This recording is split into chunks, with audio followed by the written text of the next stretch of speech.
다시 예,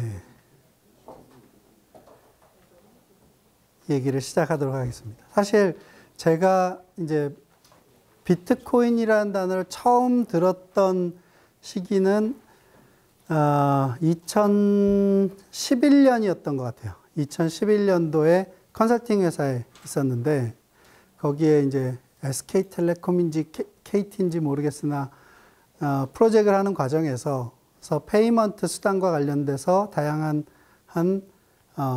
대안이 뭐가 있냐 이걸 조사하다가 비트코인이라는 게 있다. 그래서 그 당시에 어렵게 이제 채굴기를 제 컴퓨터에다가 세팅해가지고 이런 거구나 해서 채굴기를 돌려놓고 프로젝트 나갔다가 들어와서 보고 뭐 이랬던 시기가 있었어요. 그때 나름 이제 꽤 거기에 채굴이 됐겠죠. 채굴이 뭐 아주 많은 양은 아니지만 어느 정도 좀 채굴이 됐는데 그리고 잊어먹었어요. 그래서 그 컴퓨터는 날아갔어요. 날아가고 근데 사실 그 지금껏 암호화폐 블록체인 분야를 쭉 이끌어온 사람들은 어떤 사람들이었냐면 사실은 마이너리티들이었어요. 이 사회에서 뭔가 내가 이 사회 돌파구를 좀 만들어야 내 갑갑한 인생의 돌파구를 좀 만들어야 되겠거나 혹은 이 사회 체제나 제도 속에서 너무 답답하고 이걸 어떻게든 벗어나고 싶은 욕구를 갖고 있는 사람들이 있었는데 그런 사람들 중에서 IT 기술, 암호 기술에 능통한 사람들이 그 사이퍼펑크라고 하는 무브먼트를 만들죠. 예. 그래서 암호를 해가지고 개인들의 프라이버시를 어떻게든 보호해야 되겠다. 그래서 국가 권력이 와도 이거 프라이버시를 까볼 수 없게 은밀하게 통신하는 방법을 만들고 막 이러던 사람들이 있어요. 그 중에 메일링 리스트로 모여 있었던 사람들이 있는데, 사이퍼펑크라고 하는 메일링 리스트에 많은 사람들이 모여 있었습니다. 그 중에 거기에 속해 있던 사람들이 만든 프로젝트를 여러분들이 들으시면 되게 다 알만한 프로젝트들인데, 뭐 대표적으로는 비토런트들 쓰시죠?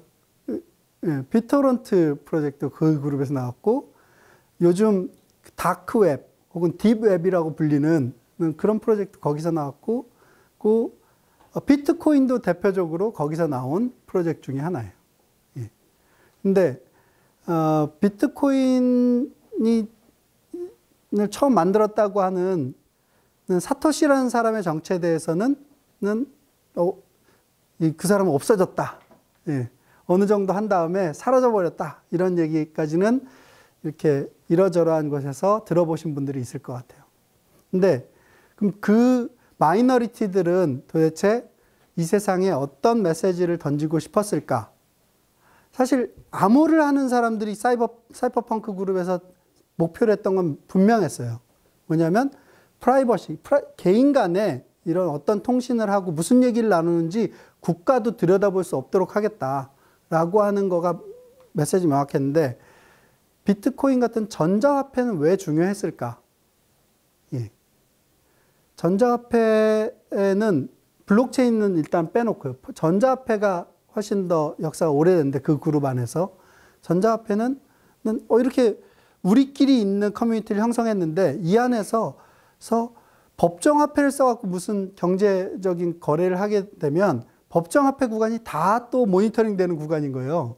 그러니까 어떻게 하면 그 국가 권력이나 이런 것으로부터 모니터링 안 당하면서 개인들 간에 자유로운 거래를 할 수 있을까? 경제적인 활동들을 이 커뮤니티 안에서 할 수 있을까라는 생각을 예전부터 해왔고, 그 생각들 속에는 데이빗 차움이 생각한 암호화폐 프로젝트 있었고, 웨이다이라고 하는 사람이 만든 그건 프로젝트로 만들어지진 않았지만 비먼이라고 하는 간단한 구상, 이걸 지금도 인터넷상에서 여러분들이 검색하시면 볼 수 있는 문서로 남아 있는데, 이제 그런 상상들이 이렇게 오다가 2008년도에 여러분들 다 잘 아시는 서브프라임 모기지 사태로 어마어마하게 금융기관들이 손해를 보고 이런 상황에서 미국 정부가 엄청난 재정을 투입하고 해서 그 은행들을 살려내고 뭐 이런 과정들을 보고 이게 도덕적 해이로부터 비롯된 건데, 근데 왜 그 정부가 국민의 세금을 받아 쓰는 정부가 그 금융기관을 살리기 위해서 그렇게 어마어마한 돈을 써야 되느냐, 우리 세금을 왜 거기다 써야 되느냐라고 하는 반감도 있었고, 그래서 금융 시스템이라고 하는 것에 대한 근본적인 회의 같은 것들이 이제 확산됐었고, 그 당시에 뭐 월가를 점령하라 뭐 이런 얘기도 있었고요. 근데 어쨌든 비트코인은 그런 시대적인 배경을 가지고 태어나서 두 개의 메시지를 우리에게 던지게 됩니다. 자, 이제 암호화폐 얘기가 아니라 컴퓨팅에 대한 얘기를 먼저 시작하려고 합니다. 비트코인은 사실은 그 제일 처음에 딱 봤을 때 블록체인이라고 하는 뭐 그런 링크드 리스트예요. 여기 뭐 컴퓨팅, 전기, 전자 이런 거 하시니까 어느 정도는 아시겠지만 링크드 리스트 구조를 가지고 만드는 건데, 뭐를 컴퓨팅 입장에서는 얘기해 준 거냐? 신뢰할 수 있는 탈중앙화된 온라인 컴퓨팅이 가능하다. 이 얘기는 무슨 얘기냐면요. 사실 저 4분면을 보시면 좌측 하단이 중앙화된 오프라인 컴퓨팅 얘기입니다. 컴퓨팅은 저기서 태어났죠. 처음에 만들어지던 컴퓨팅에서는 파일이라는 개념도 없었죠. 파일이라는 개념이 처음 등장한 거는 자성을 이용해서 데이터를 쓸 수 있는 그런 매체가 등장하기 시작하면서, 저장 매체가 등장하면서 어떤 데이터를 계속 그 자성 매체에다가 저장해 놨다가 애플리케이션이 연산하려고 할 때 그 데이터를 읽어들여서 연산을 해야 되겠는데, 그럼 그 데이터의 단위를 뭐라고 할까? 그 파일이라고 하자. 이렇게 해서 나오기 시작한 거고, 파일은 기본적으로 특정 애플리케이션이 전용으로 쓰려고 하는 데이터셋을 이렇게 묶어 놓은 것이 파일이라고 보시면 될 것 같습니다. 그런데 그렇게 하다 보니까 막 수만 자짜리 데이터가 있는데 그 중에 내가 고치려고 하는 건 2글자인데 이거를 수만 자를 다 한꺼번에 메모리에 띄워갖고 열어서 그걸 고친 다음에 다시 저장하고, 이게 너무 비효율적이니 데이터를 잘 쪼개가지고 또 심지어는 다양한 애플리케이션이 그 데이터를 공유하면서 컴퓨팅 해보자. 이게 이제 DBMS 기반의 컴퓨팅이 저 오프라인의 중앙화된 컴퓨팅 아키텍처로 나타났죠. 근데 이제 그 DBMS 기반의 컴퓨팅, 이 정도 수준까지 발전했을 때 어떤 기업들이 등장한 거냐면, 뭐 우리가 잘 알고 있는 마이크로소프트나 뭐 IBM이나 이런 잘 알고 있는 컴퓨팅 기업들은 저 시대에 등장을 했습니다. 저 시대에 등장해서, 또 저 시대에 있었던 거가 뭐냐면 OA라는 단어 혹시 들어보신 분 있으신가요?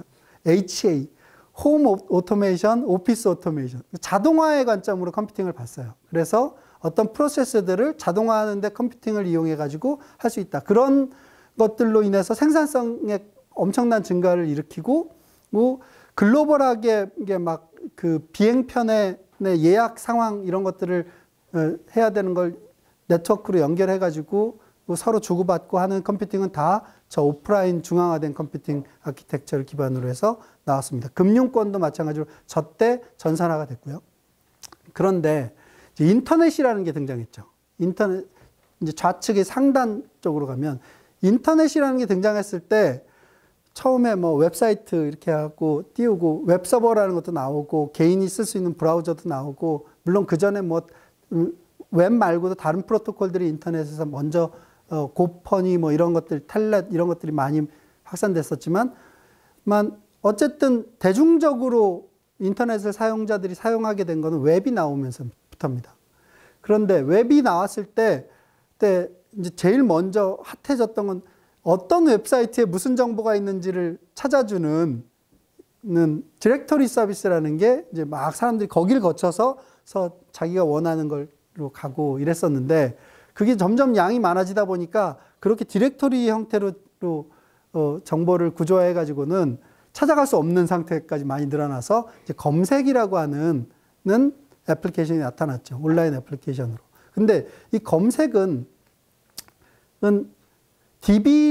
초기의 검색 엔진들은 DB를 기반으로 해서 만들어졌겠죠. DBMS를 기반으로 해서. 그런데 이게 데이터 양이 늘어나는 속도가 엄청난 속도로 늘어나고, 그러다 보니까 검색의 비용이 높아지기 시작한 거죠.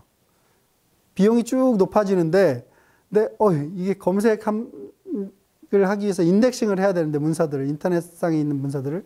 그런데 그렇게 해서 막 이제 투자 경쟁들을 검색 엔진들이 하기 시작했죠.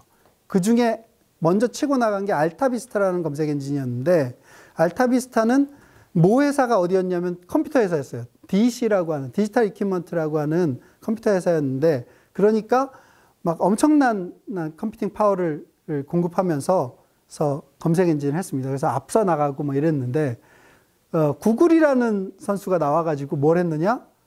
우린 그냥 파일 청크를 가지고서 DBMS를 쓴 것 같은 애플리케이션, 대표적으로 검색 같은 애플리케이션을 돌릴 수 있는 컴퓨팅 아키텍처를 만들 수 있어. 라고 해서 나타나서 지금 우리가 흔히 인터넷상에서 쓰고 있는 새로운 유형의 온라인 컴퓨팅 아키텍처를 만들게 됩니다. 그게 이제 여러분들도 잘 아시는 클라우드 컴퓨팅이라는 것의 출발점이었고요. 이 온라인화된 컴퓨팅의 제일 중요한 특징은 뭐냐면 엄청나게 저렴한 컴퓨팅 코스트를 실현했다는 겁니다. 그래서 검색 같은 걸 공짜로 주고도 또 물건 안 사고 나가더라도 큰 손해가 나지 않는 정도의 비용 구조를 만들어낸 컴퓨팅 아키텍처였고요. 그런데 이제 이 시대가 막 성장하면서 아마존도 나왔고, 뭐 구글 당연하고, 페이스북 나오고, 이런 큰 기업들이 저 온라인화된 중앙화된 컴퓨팅 아키텍처에서 등장을 했습니다. 그런데 이때의 문제는 뭐냐면 그 기업들이 모든 개인의 데이터들을 쓸어 모아서 다 갖고 있다는 거였어요. 그러니까 온라인화된 서비스들의 공식은 뭐가 됐느냐, 그 이후로 유저 데이터가 돈이 되네. 그래서 당장 수익 모델이 중요한 게 아니라 너 어떻게 유저 데이터를 베타적으로 많이 끌어모을 수 있는데 그거에 대한 플랜을 내놔봐. 사람들이 정말로 너한테 그런 데이터를 주는지 나한테 입증해봐. 투자자들이 그걸 묻기 시작한 거예요. 근데 그게 정당한 거냐라고 하는 거에 대해서는 제대로 의문시되기 시작한 거는 비교적 최근의 일이에요. 그래서 유럽 같은 경우는 사용자의 데이터를 그렇게 함부로 갖고 가서 니네가 깔고 앉으면 안 돼. 물론 그 전에도 데이터 문제는 한번 이슈가 된 적이 있었어요. 그게 언제였냐면 구글이 검색을 하는데 각 웹사이트를 이렇게 긁어다가 자기가 인덱싱을 하잖아요. 저작권 침해 아니냐 그거. 그래서 많은 뉴스 회사들, 컨텐츠 회사들하고 구글이 각국에서 소송을 한 사례가 있습니다. 그런데 각국의 법률에서 법정에서 어떻게 결과가 나왔냐면 fair use다. 공정이용. 공정이용이라는 단어는 저작권법에 있는 용어인데요. fair use라고, 검색은 그 컨텐츠에 대해서 그걸 더 잘 사용할 수 있도록, 다른 사람들이 그 컨텐츠를 더 잘 사용할 수 있도록 도와주는 역할을 하지, 얘가 그 컨텐츠에 있는 가치를 뺏어서 자기가 갖고 오는 게 아니다 라고 인정을 받으면서 일단락되고 넘어가는 듯 했으나, 이제 최근에는 이 컨텐츠의 문제가 아니라 개인들의 정보들, 개인들이 어떤 활동을 했고 뭘 검색했고 이런 거에 대한 데이터를 끌어모아 가지고 돈으로 바꾸는 거에 대해서는 문제가 있다라고 하는 인식이 확산되고 있고요. 근데 어쨌든 그렇게 해서 온라인화된 중앙화된 컴퓨팅이 큰 권력으로 이제 성장해 가죠.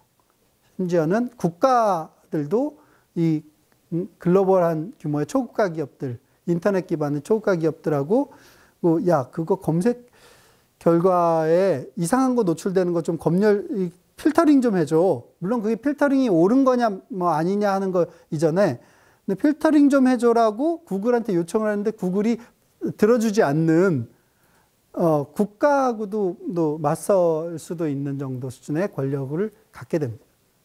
근데 그걸 통해서 독점적인 지위, 시장 내에서의 독점적 지위가 강해지니까 어쨌든 그걸 해결해야 되겠다라고 하는 생각들은 많이 등장했고요.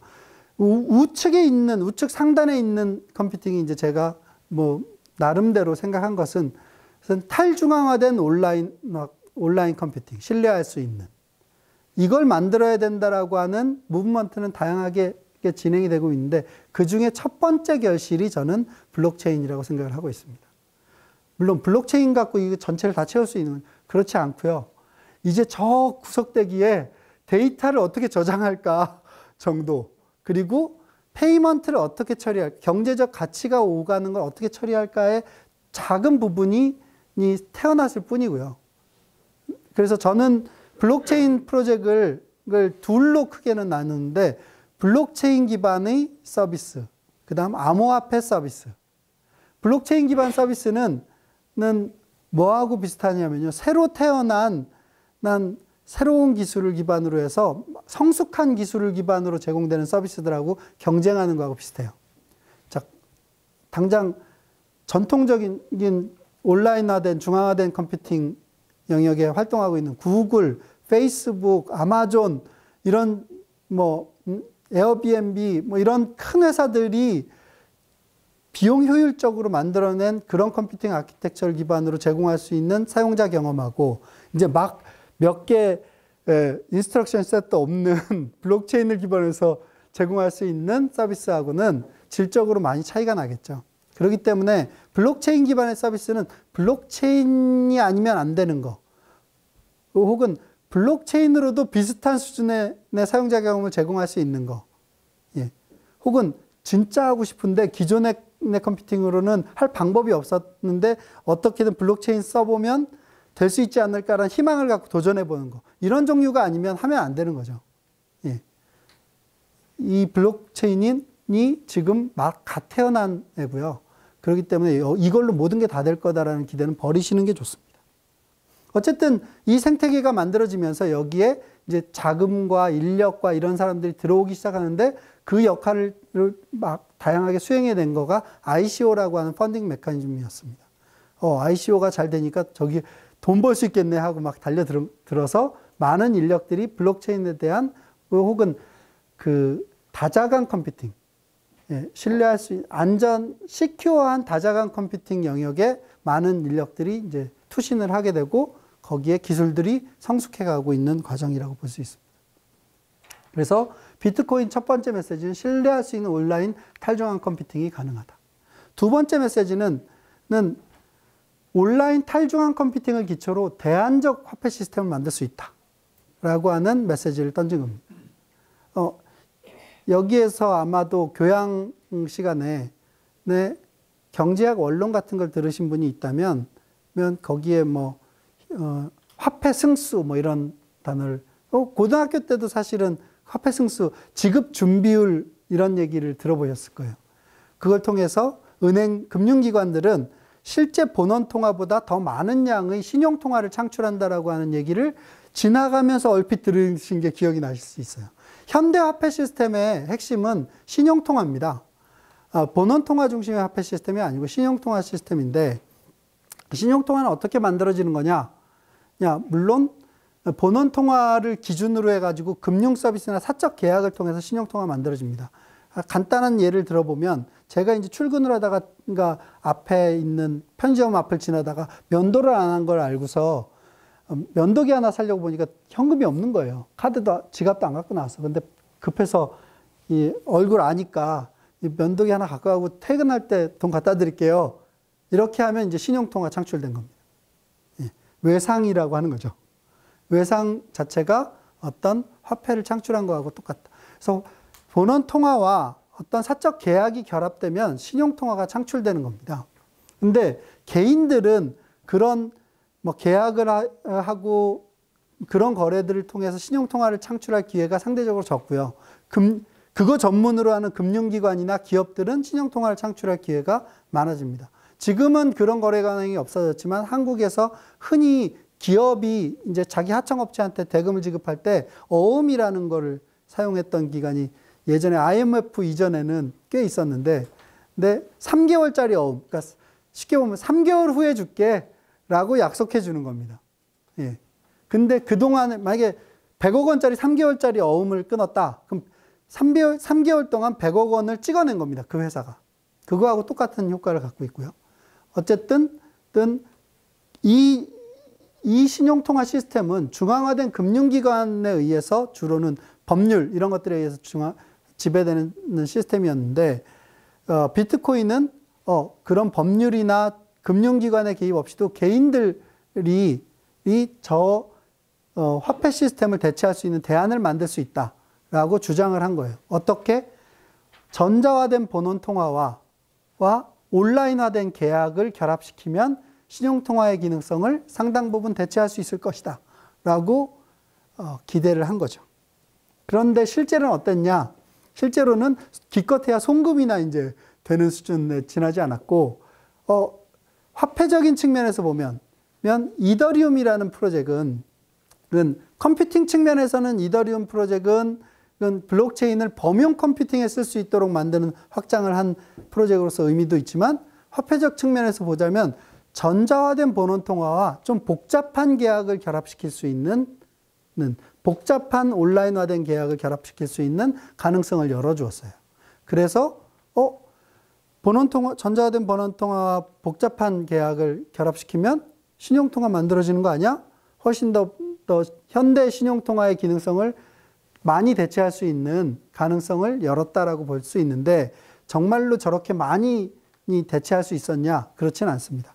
뒤에 설명드릴 이제 여러 가지 문제들 때문에 사실은 신용통화의 기능성을 충분하게 대체했다고 볼 수는 없을 것 같습니다.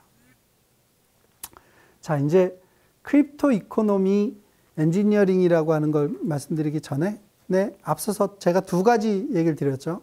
비트코인이 던진 두 개의 메시지. 이 두 개의 메시지를 가지고서 그러면 다양한 경제 활동을 좀 디자인해 볼 수 있지 않을까라고 하는 생각을 하는 사람들이 등장했고, 그 사람들이 그래, 크립토 이코노미라는 걸 디자인해 가지고 다양한 경제 참여자들을 끌어모아 가지고 그 안에서 전자화된 본원통화와 계약을 통해 가지고 그 거래가 이루어질 수 있도록 할 수 있다면 기존의 법정화폐를 기반으로 해서 만들어졌던 어떤 것들을 대체하거나 혹은 그걸 뛰어넘는 경제 시스템을 만들 수 있을 것 같다라고 생각한 게 크립토 이코노미라고 하는 단어 안에 들어있는 기대감이고요. 근데 현실은 어떠냐? 쉽지는 않죠. 예.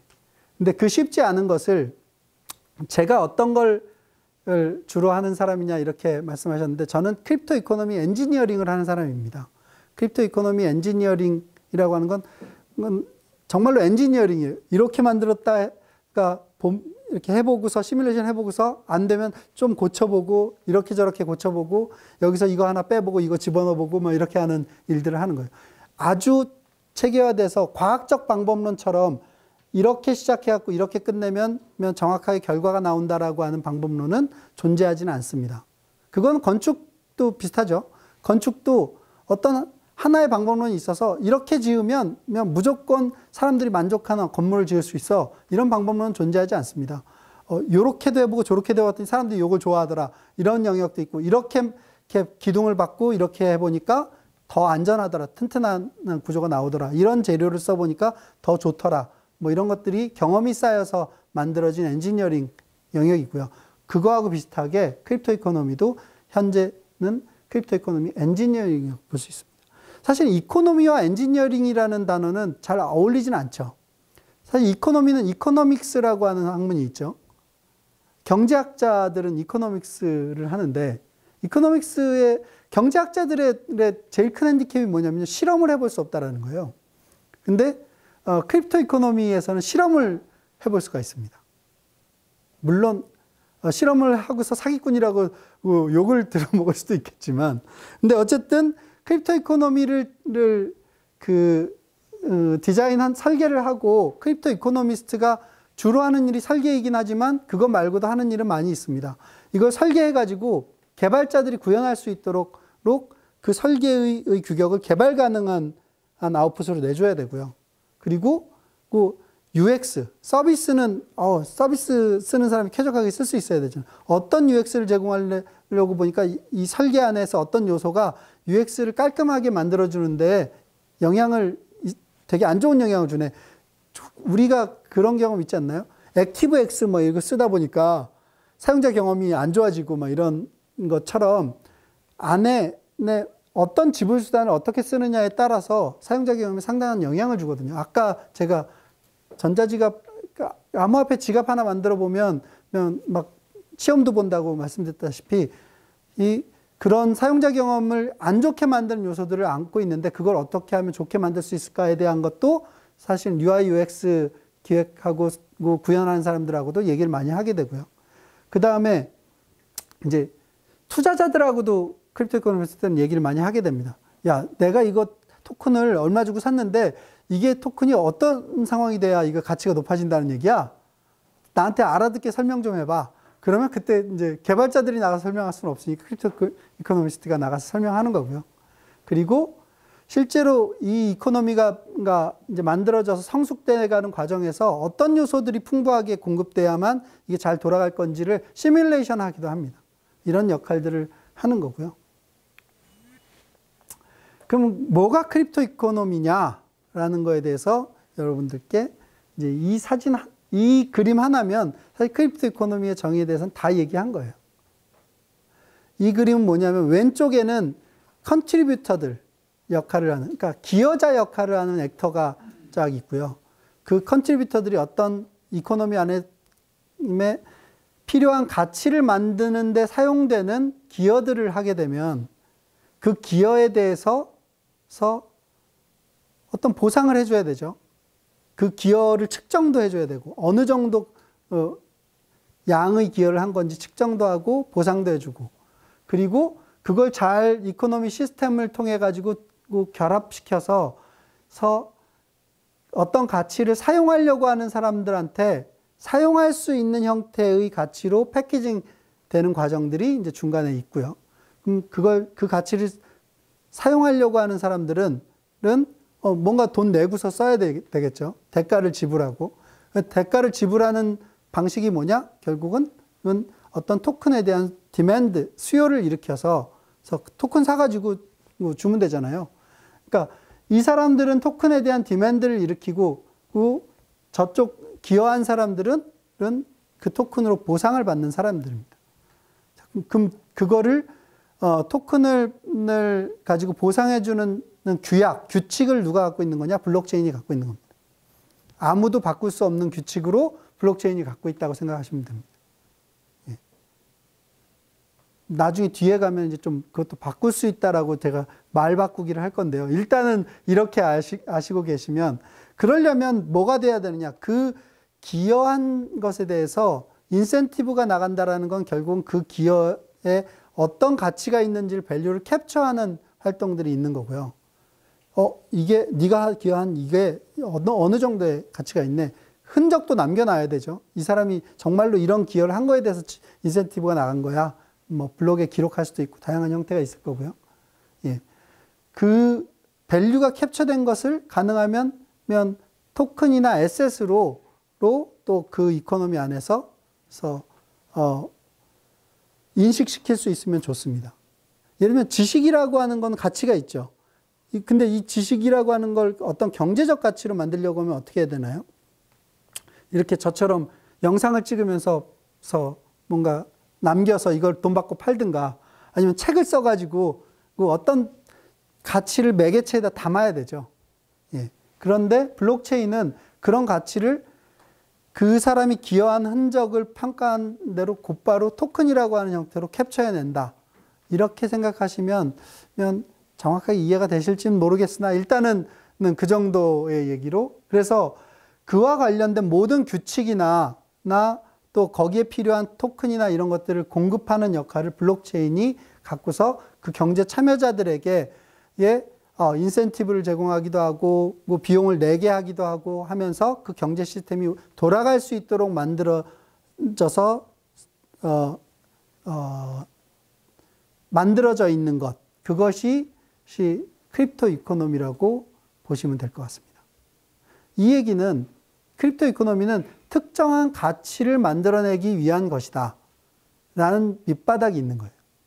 그러니까 크립토 이코노미를 가지고 우리가 현실의 세계에서 경제라고 하는 건 먹고 사는 것도 있고 즐기기 위한 것도 있고 막 뒤죽박죽 다 섞여 있잖아요. 그거라기보다는 크립토 이코노미는 특정한 가치를 만들어내고 유통하고 거기에 그 안에서 기여하면서 자기가 인센티브를 받으려고 하는 참여자들을 끌어모아서 하나의 생태계로 묶는 것이라고 보시는 게 맞을 것 같습니다. 물론 크립토 이코노미는 커지고 나면 어떻게 되느냐?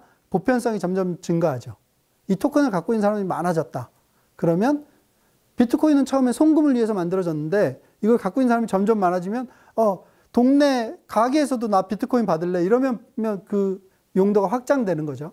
하지만 초기에는 명확하게 목표를 갖고 있다는 걸 말씀드릴 수 있을 것 같습니다. 그러면 이제 크립토 이코노미는 그런 건데 크립토 이코노믹스는 뭐냐? 예, 이 얘기를 잠깐 해야 될 것 같아요. 여러분들이 이제 경제학 원론 이런 거 배우면 미시경제학, 거시경제학 이런 거 배우죠. 미시경제학 하면 수요 공급해갖고 수량과 가격이 결정되는 시장을 통해서 이런 걸 배우게 되는데, 근데 실제로 그거의 이 수요 공급 곡선이 만들어지는 이유는 뭐라고 얘기하나요? 기본적으로는 출발점은 어디냐면 개인의 효용이에요. 주관적 효용. 미시경제학에서 그렇게 얘기하죠. 사실 내가 뭘 갖고 싶어 어떤 욕망들이죠. 제가 왼쪽에 이제 이 표현을 해놨는데, 이 실제 사람들이 갖고 있는 경제적인 욕망이라고 하는 건 왼쪽 편에 있는 것들입니다. 욕망, 희소성, 빈곤. 빈곤하면 안 되니까 내가 뭔가 미리 갖다 놔야 되고, 다람쥐가 도토리 모아놓듯이 뭘 해놔야 되고, 이런 이제 동기들이 많이 있죠. 근데 현실적으로 사람들은 어떤 형태로 자기 행동의 결과가, 선택의 결과가 나타나기를 원하느냐면 이런 회계적인 평면에서 그걸 포착하기를 원합니다. 이게 무슨 얘기냐? 경제학에서는 뭘 하고 있는 거냐면 왼쪽에 있는 동기를 가지고 오른쪽에 있는 현상을 설명하려고 하는 거예요. 가격. 대표적으로 오른쪽에 있는 겁니다. 회계적인 용어죠. 가격이라고 하는 거. 회계적 현상입니다. 근데 이 현상이 이 가격이 올라가는 현상이 왜 일어나는 거야? 왼쪽 면에서 어떤 희소성이나 욕망이나 이런 것들이 교차하면서 그런 가격 현상을 일으키는 거예요. 이게 미시경제학입니다. 예. 그러면 오른쪽에 그런 가격 현상을 만들기 위해서 욕망을 어떻게 조절하면 돼? 사람들한테 미디어로 막 해갖고 코카콜라 선전 보여주면 막 욕망이 증가하면서 오른쪽에 이게 수요가 많이 팔려서 매출이 많이 잡히는 이런 현상들을 일으키려고 하는 게 미시경제학입니다. 거시경제학은 뭐 하는 거냐? 일단 오른쪽에 있는 걸로 먼저 국가경제라고 하는 걸 오른쪽에서 장부상에서 쭉 만들어요. 장부상에서 쫙 기록해 보니까 소득은 어떻고 뭐 실업은 어떻고 쫙 오른쪽에서 만든 다음에 야 이게 이 실업률이 너무 높은 거 아니야? 실업률을 낮추려면 어떻게 해야 돼? 오른쪽에서 인센티브 시스템을 조정해 가지고 혹은 밸런스를 돈의 흐름을 장부상에서의 흐름을 조절해서 욕망을 바꾸는 겁니다. 최종적으로 욕망들이 바뀌어야 돈의 흐름이 바뀔 거 아니에요. 오른쪽 회계적인 인센티브 시스템을 바꿔가지고 무슨 세제 혜택을 준다. 다 오른쪽에서 일어나는 일입니다. 혹은 무슨 보조금을 지급한다. 보조금 지급할 때 빵 나눠주고 이런 거 아니잖아요. 여기다가 보조금 얼마씩 은행 계좌에다 써주는 거죠. 그냥. 그러면 왼쪽에 있는 욕망이 바뀝니다. 자, 제가 경제학에 대해서 지금 말씀드렸는데요. 블록체인과 암호화폐의 이 경제학인 크립토 이코노믹스 그대로입니다. 근데 뭐를 쓰는 거냐? 거시경제학의 프레임에 훨씬 더 가까운 걸 써요. 장부상에서 인센티브를 만들어 갖고 저 경제적인 동기를 유발시키는 겁니다. 자, 장부상에 블록체인상에 써져 있는 비트코인 1코인을 줄 거야 너한테.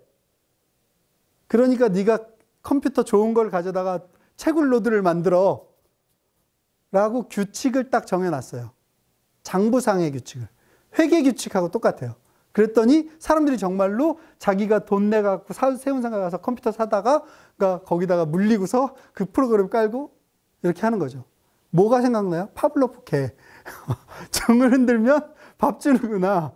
예. 실제로 욕망을 어떤 영역에서 자극한 거냐면 회계적인 공간에서 만들어진 욕망의 자극 수단을 가지고서 실제 기여를 이끌어낸 겁니다. 이게 크립토 이코노믹스의 본질이에요. 강제할 수 있는 거는 크립토 이코노미 디자인을 해서 강제할 수 있는 건 뭐가 있냐? 저 왼쪽에 있는 건 강제할 수 없습니다. 예. 아까 제가 첫 번째 강의 끝나고 나서 누가 저한테 와서 물어봤는데 스마트 컨트랙에다가 약속을 써놨는데 왜 스캠이 발생하느냐? 거기다가 스마트 컨트랙은 여기 장부상에다 한 거잖아요. 장부를 무시하고 약속을 지키지 않으면 아무도 강제할 수가 없습니다. 오직 블록체인과 암호화폐의 강제력이라고 하는 건 장부상에만 존재하는 겁니다. 예. 이게 크립토 이코노믹스의 본질이라는 말씀을 드리고, 그러면 이제 그런 이코노믹스를 가지고 또 앞서서 보여드린 동글동글한 참여자들과 기여와 가치와 이런 것들을 인센티브 분배하고 이런 것들을 잘 조합해서 어떤 가치를 생산해내는 이코노미를 만들어내고 싶다라고 하면 어떤 과정을 거치는 것이냐? 다음과 같은 과정을 거치게 됩니다. 일단 자기가 만들려고 하는 가치가 기존의 사회 시스템에서 어떤 방식으로 만들어지고 있었는지를 잘 들여다봅니다. 그래서 흔히 산업 분석이라고 부르죠. 물론 이 세상에 없던 어떤 새로운 가치를 만들어내는 경우도 있지만 그런 경우는 일단 제외해 놓고요. 산업을 들여다보면 예를 들면 이동통신 산업이라고 생각해 볼까요? 이동통신 산업을 가만 들여다보고 저걸 크립토 이코노미로 디자인해 갖고 블록체인을 기반으로 해서 어떤 인센티브 시스템을 통해 갖고 이동통신 서비스가 만들어질 수 있게 만들 방법이 없을까? 이걸 고민하는 사람은 이동통신 산업을 들여다봐야 됩니다. 그럼 뭘 제일 먼저 들여다보는 거냐? 이동통신 산업이 만들어지려면 제일 중요한 기여가 뭐가 있어야 되는 거야? 그 이코노미 안에. 어떤 기여를 하는 사람들이 어떤 정도의 양으로 기여를 해야만 이 이동통신 서비스라는 게 만들어지는 거야? 이런 걸 생각해야 되겠죠. 그러면 어떤 기여를 얼마나 하고 있는지 알려면 뭘 봐야 될까요? 장부를 또 보는 겁니다. 이동통신 서비스 사업자의 장부를 이렇게 들여다보죠. 얘네들 돈을 어디에 제일 많이 써? 이동통신 서비스 사업자가 막 기지국 건설하고 이런 데 돈 제일 많이 쓸 것 같으시죠? 아닙니다. 이동통신 사업자가 돈을 제일 많이 쓰는 영역은 가입자 획득비입니다. 그래서 저는 그렇게 표현하는데 그 산업의 최상위 포식자의 장부를 깔아. 그러면 그 안에 제일 큰 지출 항목이 이 우리가 디자인하게 될 크립토 이코노미의 메인 액터가 거기에 숨어 있다는 거예요. 물론 전통적인 산업에서는 그게 중앙화된 독점 기업의 형태로 나타나지만 크립토 이코노미로 설계를 하게 되면 탈중앙화된 이코노미, 경제 참여자들로 그런 사람들을 끌어들여야 되는 거죠. 근데 제일 돈 많이 쓰는, 즉 최상위 포식자가 그 지위를 유지하기 위해서 제일 돈을 많이 쓰고 있는 그 항목에 누군가가 들어와서 돈을 써줘야 된다는 얘기예요. 그래야 이 이코노미가 돌아갈 것이다. 그래서 산업 분석을 하는 단계가 있고요. 그 다음에 이제 그 산업 분석을 통해서 이거는 크립토 이코노미로 대안적인 설계를 할 수 있고 이게 가능성이 있는 것 같아 라고 판단이 내려지면 뭘 하느냐, 이제 새로 만들어질 이코노미에 필요한 트랜잭션 리스트를 쭉 만듭니다. 트랜잭션 리스트를 만드는데 가입자 획득해가지고 가입시키고 이런 트랜잭션이 제일 많이 필요해요. 물론 철탑 짓고 이런 트랜잭션, 돈 줘가지고 철탑 짓게 하는 트랜잭션도 많이 필요하지만 이거는 초기에 서비스 만들 때 한 번 일어나는 거지만 가입자 계속 유치하고 이거는 계속 매일매일 일어나야 되는 일이야. 그럼 이제 뭐가 중요한 트랜잭션인지 나오죠. 예. 그러면 중요한 트랜잭션은 어떻게 해야 될까요? 중요한 트랜잭션엔 많은 인센티브를 주는 겁니다. 예. 그래야 많이 일어날 거 아니에요. 덜 중요한 트랜잭션은 인센티브를 적게 주는 겁니다. 그리고 한 번 기여할 때 큰 돈이 들어가지만 매일매일 그 기여를 할 필요는 없는 자본제적인 기여를 해야 되는 쪽에는 어떻게 해야 될까요? 그런 쪽에는 인센티브를 준 걸 받았고 갖고 있으면 기대 가치 곡선이 이렇게 올라가는 종류의 보상을 해주는 게 좋습니다.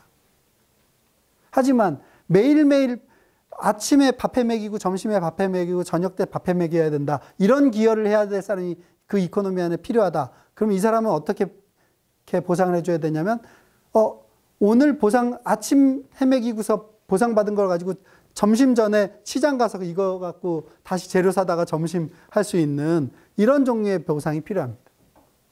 하여간 보상으로 줄 수 있는 수단, 우리는 법정화폐만 지금 주로는 보상으로 사용했기 때문에 그 수단이 다양해질 수 있다는 상상을 안 하는데요. 이 암호화폐의 특징 중에 하나는 프로그래머블 머니라는 장점을 가지고 있습니다. 그래서 가치의 기대 곡선이 어떻게 움직여갈 건지를 다르게 디자인할 수 있다는 뜻이에요. 그래서 어쨌든 트랜잭션 리스트를 만들고 그 기여를 이끌어낼 수 있는 메커니즘을 설계하고 이렇게 한 다음에 거기에 인센티브 시스템을 막 만들죠. 얘는 어떤 종류의 인센티브를 얼만큼 줘야 되고 막 하고 나면 그 다음에 나오는 게 뭐냐면 그 비슷한 종류의 인센티브끼리 묶어서 토큰이나 에셋을 만드는 겁니다. 많은 블록체인 프로젝트, 암호화폐 프로젝트이 어떤 우를 범하냐 하면 토큰을 먼저 만듭니다. 우린 토큰 1개짜리로 할까? 2개짜리로 할까? 이런 얘기를 먼저 해요. 예. 그 다음에, 토큰 하나짜리로 하자. 그러면 쟤는 저런 기여를 해야 되니까 댓글, 좋아요 클릭하면 1개 주고, 쟤는 댓글로 쓰면 2개 주고, 이렇게 기여하는 활동에 따라서 이 토큰을 결정해 놓고서 어떻게 해서 던져가면서 균형을 맞추려고 하는데 그런 식으로는 균형이 안 맞는다는 겁니다. 이끌어내려고 하는 기여 행위에 맞는 종류의 토큰을 만들어야 됩니다. 보상 수단을. 그러기 위해서는 우리가 보상을 줘야 되는 종류가 다른 것들을 이렇게 그룹핑하는 활동을 먼저 해가지고 그 종류에 맞는 보상 수단을 설계하는 겁니다.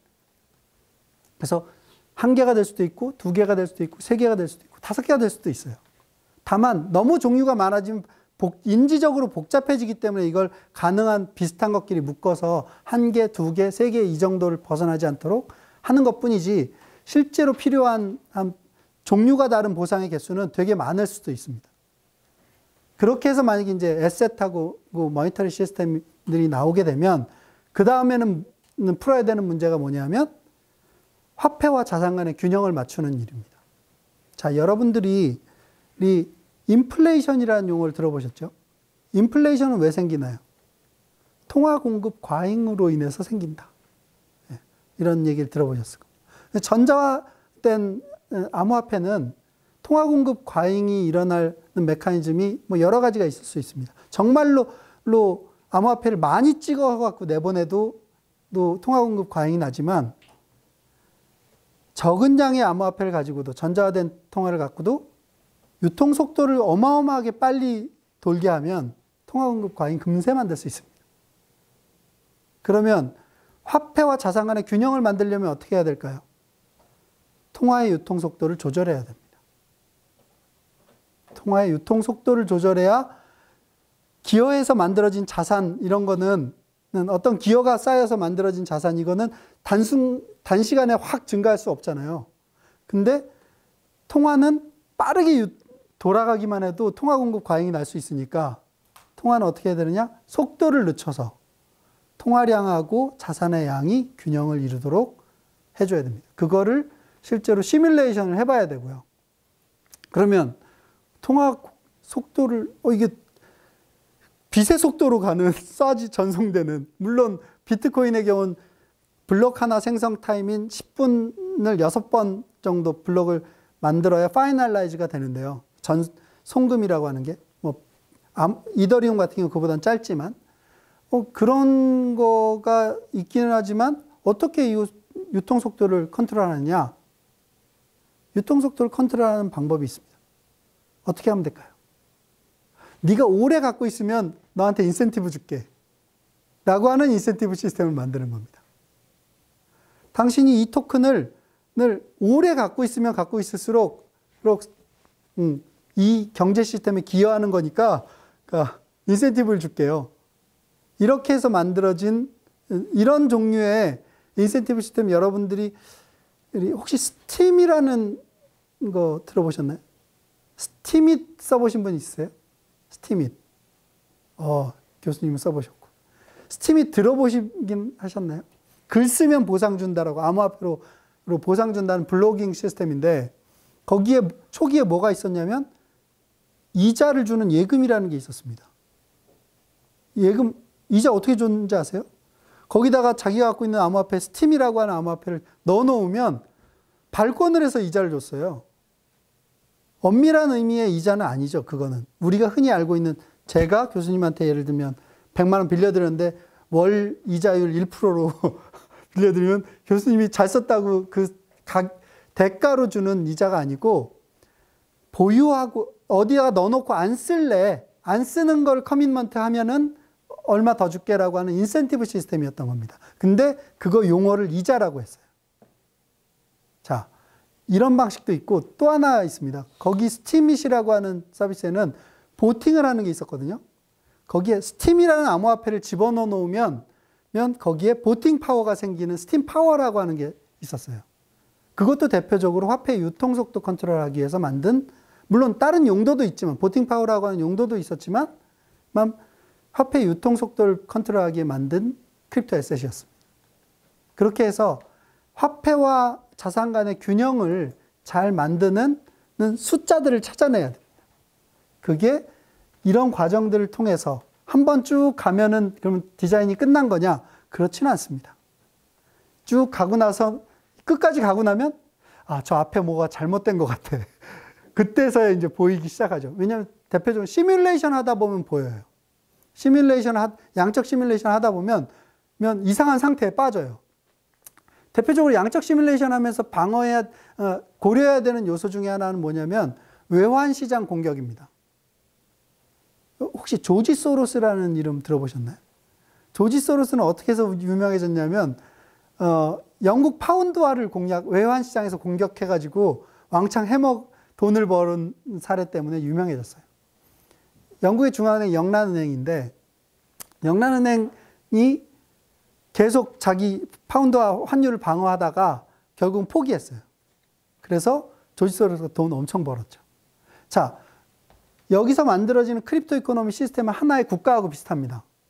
그래서 여기도 마찬가지로 다른 화폐와의 환율 문제, 외환 시장이 있습니다. 환율이 갑자기 2배로 뛰었다, 혹은 반토막이 났다, 이러면 이 내부 경제 시스템 안으로 영향이 있을까요, 없을까요? 당연히 있죠. 그러면 이 화폐 외환 시장을 공격해가지고 어떤 악의적인 공격자가 이익을 취할 수 있는 방법이 있을까요, 없을까요? 당연히 있죠. 그래서 그런 종류의 공격을 통해 갖고 악의적인 공격자가 그러니까 이 이코노미에 쌓여 있는 가치를 빼갈 수 있는 가능성을 어떻게 하면 막을 수 있을까? 이것도 이 화폐 시스템 디자인에 집어넣어야 됩니다. 물론 완벽한 방어는 불가능합니다. 어떤 식으로든 가치를 안정화시키려고 하는 주체가 있게 되면 그걸 공격해, 모든 인센티브 시스템은 그 인센티브 시스템을 악용해 갖고 이익을 보려는 세력이 반드시 뚫을 구멍이 있습니다. 어쨌든 이런 걸 하다 보면 빈 구멍이 보이는 거죠. 취약점이. 그러면 저 앞으로 돌아가서 어떤 메커니즘에다가 이런 어뷰징을 막으려면 이걸 넣어야 될 것 같아. 그럼 점점 시스템이 복잡해져요. 이제. 그래서 자꾸 왔다 갔다 이터레이션을 계속 하게 되는데, 그 과정을 통해서 점점 이제 시스템의 구조가 만들어지고 빈틈들이 막아지고, 이런 과정이 크립토 이코노미 디자인이라고 하는 과정입니다. 네. 일단은 여기에 글자들이 있으니까 좀 설명을 해보면, 여기에 사용되는 각종 이론들에 대한 얘기입니다. 미시경제, 마이크로 이코노믹스도 사용되고요. 매크로 이코노믹스 사용되고, 화폐 경제학도 사용되고, 또 메커니즘 디자인이라고 하는 게임 이론의 리버스에 해당하는. 게임 이론 뭔가요? 게임 이론은 저는 이렇게 보통은 설명을 해요. 마켓은 많은 시장 참여자들이 있을 때는 최적화된 의사결정을 잘 해주는 가격과 수량이라는 걸 통해 가지고 잘 최적화된 의사결정을 해주는 메커니즘입니다. 그런데 시장 참여자가 숫자가 적으면 어떻게 될까요? 그러면 마켓이라는 메커니즘이 잘 작동 안 하죠. 그런 경우에 최적화된 선택을 뽑아낼 수 있는 방법 중에 하나가 메커니즘 디자인입니다. 경매를 디자인하는 게 대표적인 메커니즘 디자인. 어떻게 하면 지불의향을 끝까지 최대한 뽑아낼까? 경매하면 막 나는 100만 원, 난 150만 원 이렇게 해갖고 올라가잖아요. 최대한의 지불의향을 가진 사람한테 주는 그런 것도 하나의 메커니즘이고요. 어쨌든 그런 게 있고 또 금융공학도 사용되고요. 맨 밑바닥에 어카운팅, 회계학이 밑바닥을 깔고 있다고 보시면 될 것 같습니다. 그리고 기술이나 법률에 대한 이해도 필요하고 또 특정 도메인 인더스트리에 대한 이해도 필요하고 이런 지식들이 다 융합돼서 만들어지는 분야가 크립토 이코노미 엔지니어링. 다음 시간에는 뭘 말씀드릴 거냐면 이 각 단계에서 실제로 일어나고 있는 일들을 제가 지금 준비하고 있는 암호화폐 프로젝트인 디쿤, Decentralized Credit Union Network이라고 하는 암호화폐 기반의 대출금융 프로젝트인데요. 그 설계 사례를 통해서 설명을 드리도록 하겠습니다. 네, 혹시 여기까지 질문 있으신가요?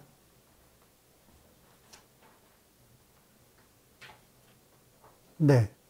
질문 있냐고 물어볼 때는 딱 질문을 하지 않고 마이크 끄고 나면 개인적으로 와서 물어보시는 분들이 있어요. 근데 여러분들이 그냥 약간 공개가 되더라도 이 상태에서 질문을 해주시면 이 영상을 보는 다른 분들한테 도움이 되니까 다음 시간 끝에 질문은 활발하게 이루어지기를 기대하겠습니다. 예, 한 10분 정도 쉬도록 하겠습니다.